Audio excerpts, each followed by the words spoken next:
ऐसे हैं जैसे हिमाच्छादित हिमालय। पर्वत तो और भी हैं, हिमाच्छादित पर्वत और भी हैं, पर हिमालय अतुलनीय है, उसकी कोई उपमा नहीं। हिमालय बस हिमालय जैसा है, गौतम बुद्ध बस गौतम बुद्ध जैसे। पूरी मनुष्य जाति के इतिहास में वैसा महिमापूर्ण नाम दूसरा नहीं।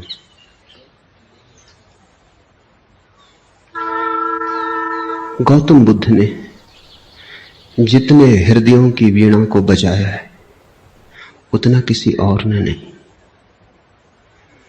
गौतम बुद्ध के माध्यम से जितने लोग जागे और जितने लोगों ने परम भगवत्ता उपलब्ध की है उतनी किसी और के माध्यम से नहीं। गौतम बुद्ध की वाणी अनूठी है और विशेषकर उन्हें जो सोच विचार चिंतन मनन विमर्श के आदि हैं।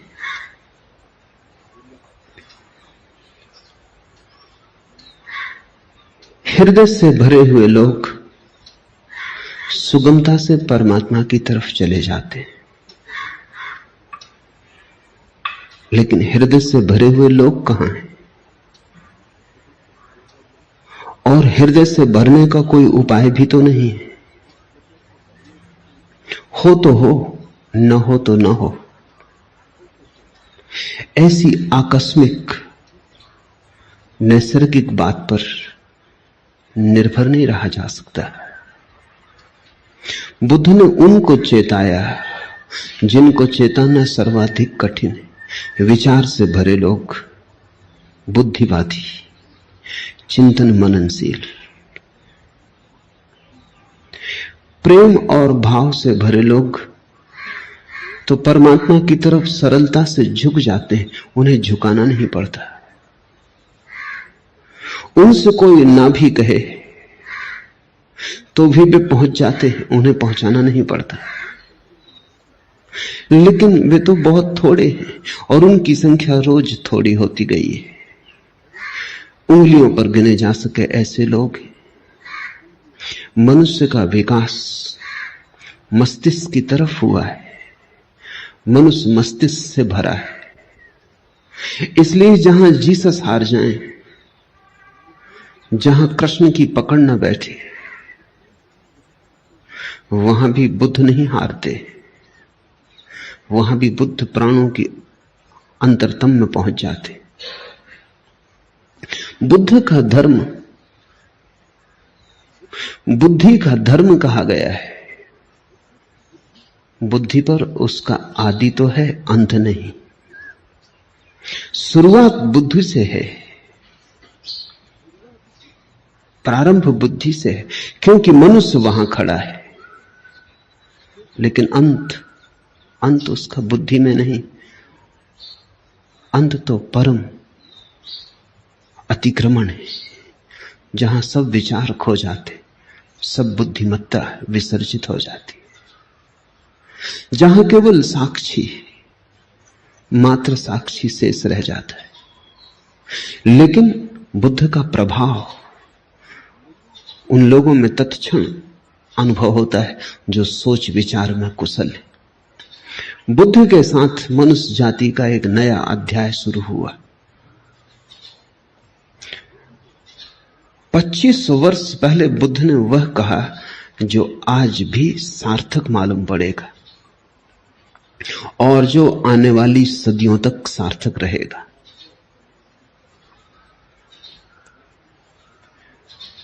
बुद्ध ने विश्लेषण दिया, एनालिसिस दी, और जैसा सूक्ष्म विश्लेषण उन्होंने किया कभी किसी ने ना किया था और फिर दोबारा कोई ना कर पाया। उन्होंने जीवन की समस्या के उत्तर शास्त्र से नहीं दिए, विश्लेषण की प्रक्रिया से दिए। बुद्ध धर्म के पहले वैज्ञानिक, उनके साथ श्रद्धा और आस्था की जरूरत नहीं, उनके साथ तो समझ पर्याप्त है। अगर तुम समझने को राजी हो तो तुम बुद्ध की नौका में सवार हो जाओगे। अगर श्रद्धा भी आएगी तो समझ की छाया होगी, लेकिन समझ के पहले श्रद्धा की मांग बुद्ध की नहीं। बुद्ध ये नहीं कहते कि जो मैं कहता हूं भरोसा कर लो। बुद्ध कहते हैं सोचो, विचारो, विश्लेषण करो, खोजो, पाओ अपने अनुभव से तो भरोसा कर लेना। दुनिया के सारे धर्मों ने भरोसे को पहले रखा है, सिर्फ बुद्ध को छोड़कर। दुनिया के सारे धर्मों में श्रद्धा प्राथमिक है, फिर ही कदम उठेगा। बुद्ध ने कहा अनुभव प्राथमिक है, श्रद्धा आनुषांगिक है। अनुभव होगा तो श्रद्धा होगी, अनुभव होगा तो आस्था होगी। इसलिए बुद्ध कहते हैं आस्था की कोई जरूरत नहीं है, अनुभव के साथ अपने से आ जाएगी, तुम्हें लानी नहीं। और तुम्हारी लाई हुई आस्था का मूल्य भी क्या हो सकता है? तुम्हारी लाई आस्था के पीछे भी छिपे होंगे तुम्हारे संदेह। तुम आरोपित भी कर लोगे विश्वास को तो भी विश्वास के पीछे अविश्वास खड़ा होगा।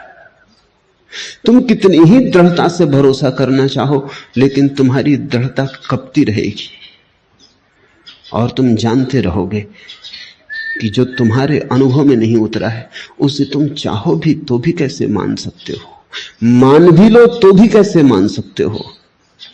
तुम्हारा ईश्वर कोरा शब्द जाल होगा जब तक अनुभव की किरण न उतरी हो।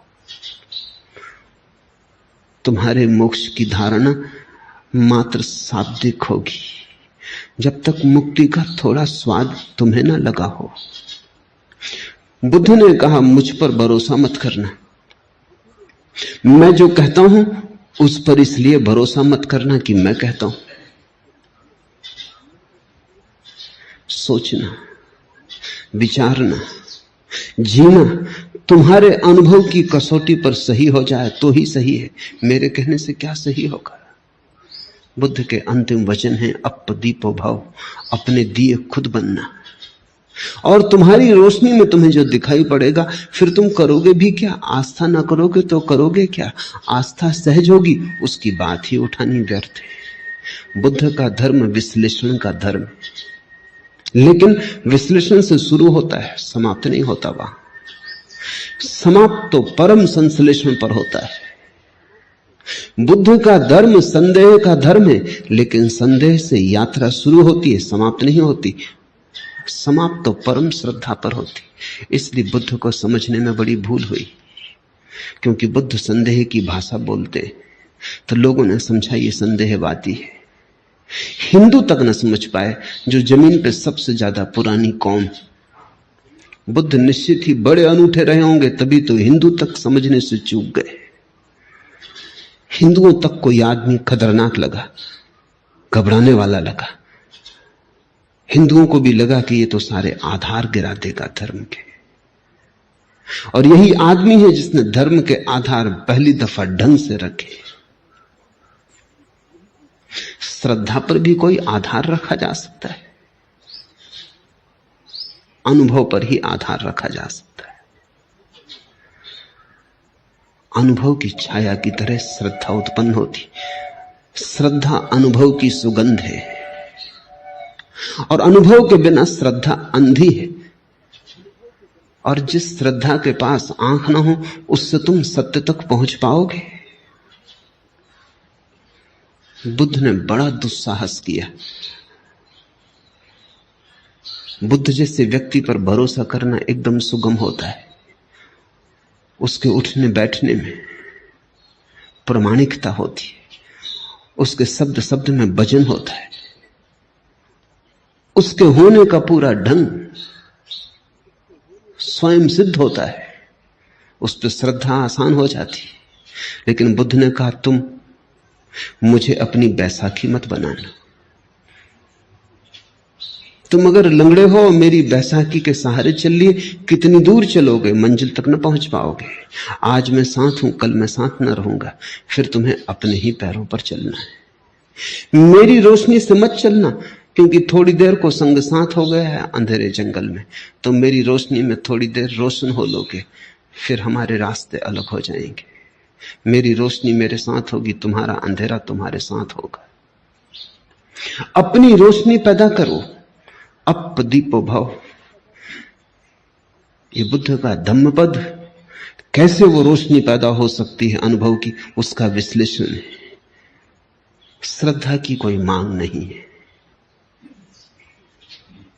श्रद्धा की कोई आवश्यकता भी नहीं है। इसलिए बुद्ध को लोगों ने नास्तिक कहा, क्योंकि बुद्ध ने यह भी नहीं कहा कि तुम परमात्मा पर श्रद्धा करो। तुम कैसे करोगे श्रद्धा? तुम्हें पता होता तो तुम श्रद्धा करते ही, तुम्हें पता नहीं है। इस अज्ञान में तुम कैसे श्रद्धा करोगे? और अज्ञान में तुम जो श्रद्धा बांध भी लोगे, वो तुम्हारी अज्ञान के ईंटों से बना हुआ भवन होगा। उसे तुम परमात्मा का मंदिर कैसे कहोगे? वो तुमने भय में बना लिया होगा। मौत डराती होगी, इसलिए सहारा पकड़ लिया होगा। यहां जिंदगी हाथ से जाती मालूम होती होगी, इसलिए स्वर्ग की कल्पनाएं कर ली होंगी। लेकिन इन कल्पनाओं से, भय पर खड़ी हुई इन धारणाओं से कहीं कोई मुक्त हुआ है? इसी से ही तो आदमी पंगु है, इससे ही तो आदमी पक्षाघात में दबा है। इसलिए बुद्ध ने ईश्वर की बात नहीं की। एच.जी. वेल्स ने बुद्ध के संबंध में कहा है कि पृथ्वी पर इस जैसा ईश्वरीय व्यक्ति और इस जैसा ईश्वर विरोधी व्यक्ति एक साथ पाना कठिन। So God like and so godless. अगर तुम ईश्वरीय प्रतिभाओं को खोजने निकलो तो तुम बुद्ध से ज्यादा ईश्वरीय प्रतिभा कहां पाओगे? सो गॉडलेस, और फिर भी इतना ईश्वर शून्य, ईश्वर की बात ही नहीं की। इस शब्द को ही गंदा माना, इस शब्द का उच्चार नहीं किया। इससे यह मत समझ लेना कि ईश्वर विरोधी थे बुद्ध। उच्चार नहीं किया क्योंकि उस परम शब्द का उच्चार किया नहीं जा सकता। उपनिषद कहते हैं ईश्वर के संबंध में कुछ कहा नहीं जा सकता, लेकिन इतना तो कह ही देते। बुद्ध ने इतना भी ना कहा। वो परम उपनिषद, उनके पार उपनिषद नहीं जाता। जहां उपनिषद समाप्त होते हैं वहां बुद्ध शुरू होते। आखिर इतना तो कह ही दिया, रोक ना सके अपने को कि ईश्वर निर्गुण है, तो निर्गुण उसका गुण बना दिया। कहा कि ईश्वर निराकार है, तो निराकार उसका आकार हो गया। लेकिन बिना कहे न रह सके। उपनिषद के ऋषि भी बोल गए, मौन में ही संभालना था उस संपदा को, बोलकर गंवा दी। बंधी मुट्ठी लाख की थी, खुली दो कौड़ी की हो गई। वो बात ऐसी थी कि कहनी नहीं थी, क्योंकि तुम जो कुछ भी कहोगे वो गलत होगा। यह कहना भी कि परमात्मा निराकार है गलत है, क्योंकि निराकार भी एक धारणा है, वो भी आकार से ही जुड़ी है। आकार के विपरीत होगी तो भी आकार से संबंधित है। निराकार का क्या अर्थ होता है? जब भी अर्थ खोजने जाओगे आकार का उपयोग करना पड़ेगा। निर्गुण का क्या अर्थ होता है? जब भी कोई परिभाषा पूछेगा गुण को परिभाषा में लाना पड़ेगा। ऐसी निर्गुणता भी बड़ी नपुंसक है जिसकी परिभाषा में गुण लाना पड़ता है। और ऐसे निराकार में क्या निराकार होगा जिसको समझाने के लिए आकार लाना पड़ता है। बुद्ध से ज्यादा कोई भी नहीं बोला और बुद्ध से ज्यादा चुप भी कोई नहीं। कितना बुद्ध बोले,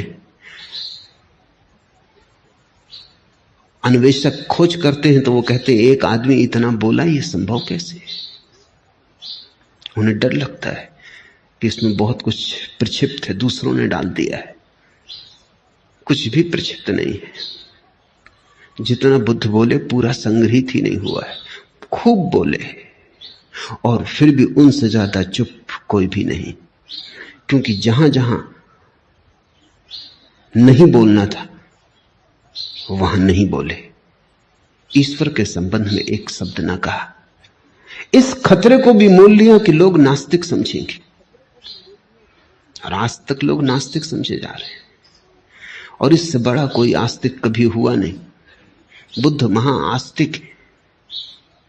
अगर परमात्मा के संबंध में कुछ कहना संभव नहीं है तो फिर बुद्ध ने ही कुछ कहा, चुप रह के इशारा किया। पश्चिम के एक बहुत बड़े विचारक विटगिंस्टीन ने अपनी बड़ी अनूठी किताब ट्रैक्टेटस में लिखा है कि जिस संबंध में कुछ कहा ना जा सके उस संबंध में बिल्कुल चुप रह जाना उचित है।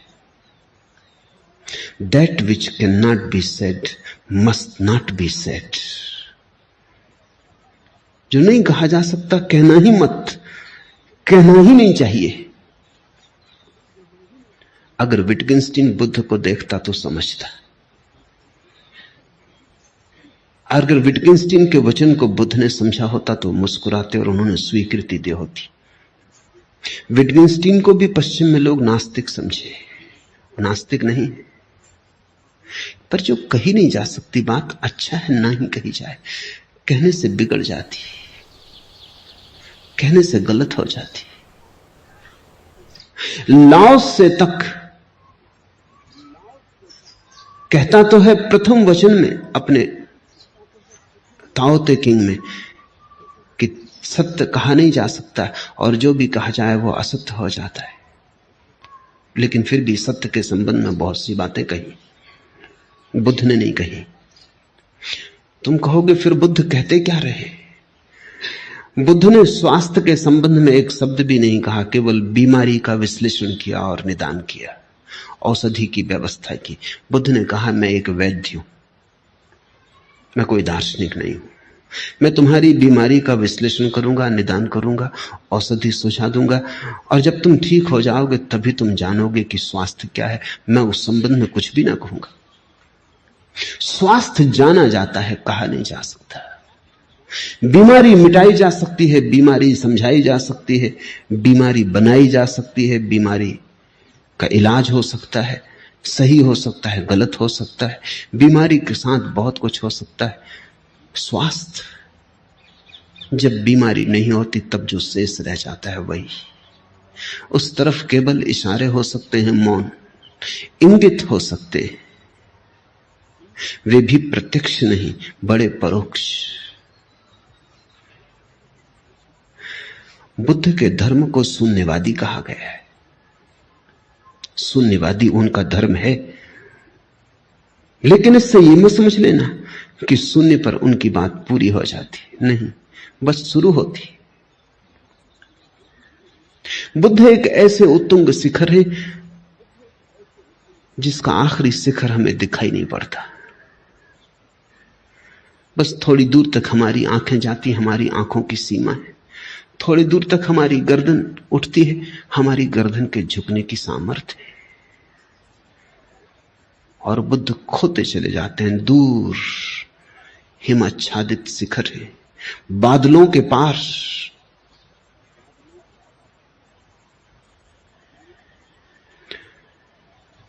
उनका प्रारंभ तो दिखाई पड़ता है, उनका अंत दिखाई नहीं पड़ता। यही उनकी महिमा है। और प्रारंभ को जिन्होंने अंत समझ लिया वो भूल में पड़ गए। प्रारंभ से शुरू करना, लेकिन जैसे जैसे तुम शिखर पर उठने लगोगे और आगे दिखाई पड़ने लगा, और आगे दिखाई पड़ने लगेगा। बहुत लोग बोले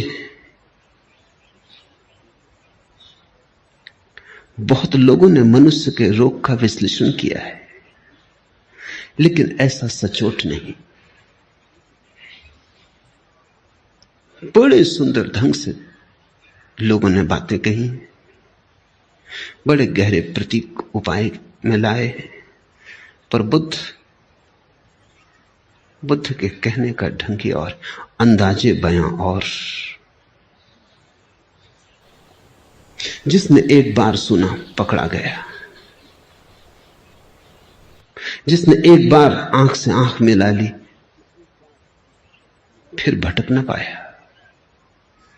जिसको बुद्ध की थोड़ी सी भी झलक मिल गई उसका जीवन रूपांतरित हुआ।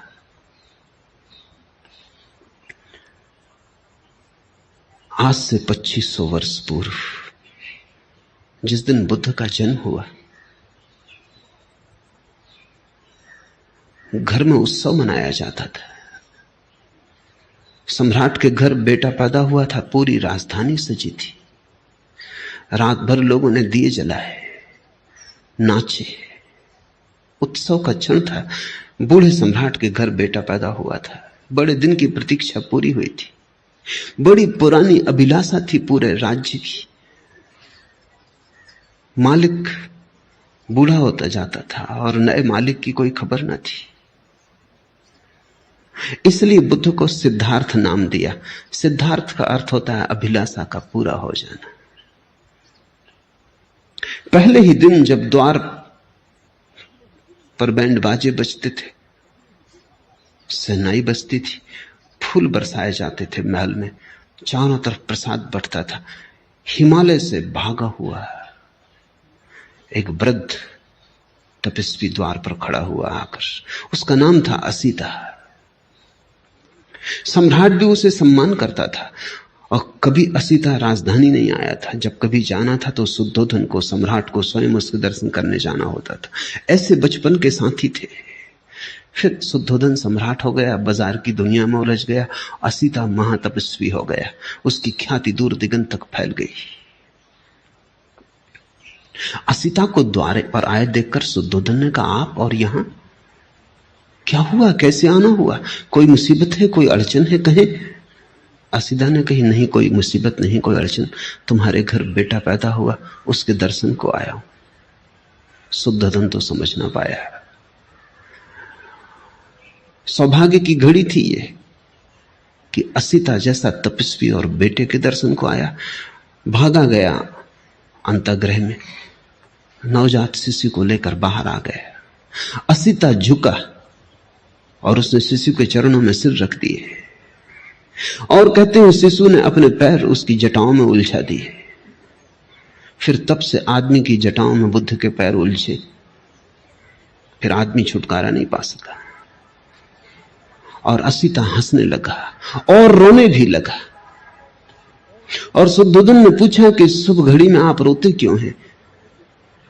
असीता ने कहा, ये तुम्हारे घर जो बेटा पैदा हुआ है, ये कोई साधारण आत्मा नहीं, असाधारण है।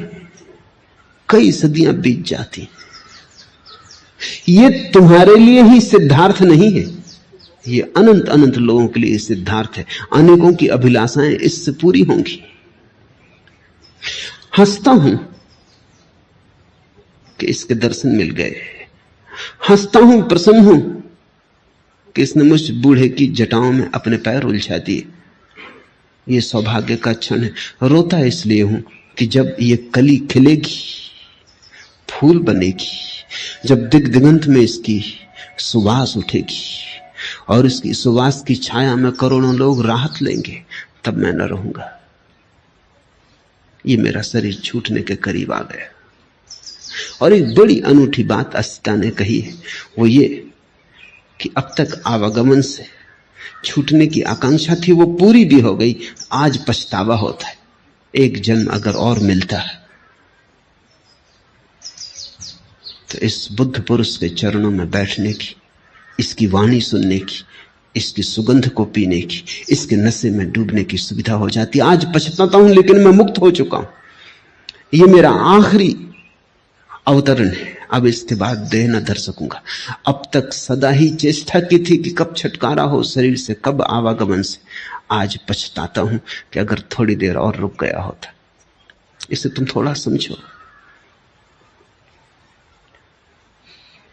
बुद्ध के फूल के खिलने के समय असीता चाहता है कि अगर मोक्ष भी दांव पर लगता हो तो कोई हर्जा नहीं। तो तब से 2500 साल बीत गए, बहुत प्रज्ञा पुरुष हुए, लेकिन बुद्ध अतुलनीय है। और उनकी अतुलनीयता इसमें है कि उन्होंने इस सदी के लिए धर्म दिया और आने वाले भविष्य के लिए धर्म दिया। कृष्ण की बात कितनी ही समझा के कही जाए, इस सदी के लिए मौजू नहीं बैठती।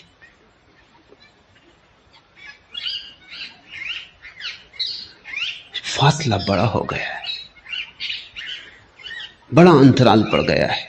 कृष्ण ने जिनसे कहा था उनके मनों में और जिनके मन आज उसे सुनेंगे, बड़ा अंतर है। बुद्ध की कुछ बात ऐसी है कि ऐसा लगता है अभी अभी उन्होंने कही। बुद्ध की बात को समसामयिक बनाने की जरूरत नहीं है, वो समसामयिक है, वो कंटेम्पररी है।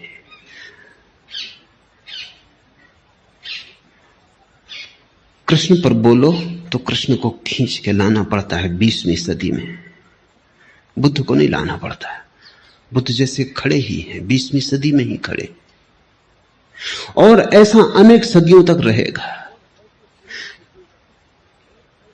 क्योंकि मनुष्य ने जो होने का ढंग अंगीकार कर लिया है बुद्धि का, वो अब ठहरने को है, वो अब जाने को नहीं। और उसके साथ ही बुद्ध का मार्ग ठहरने को है।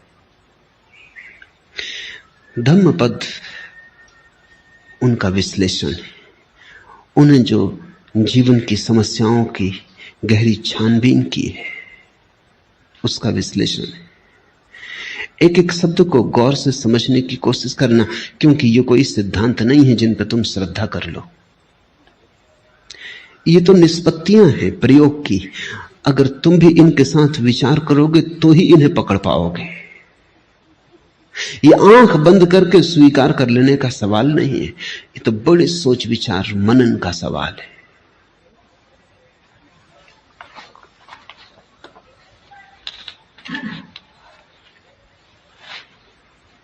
साधारणतः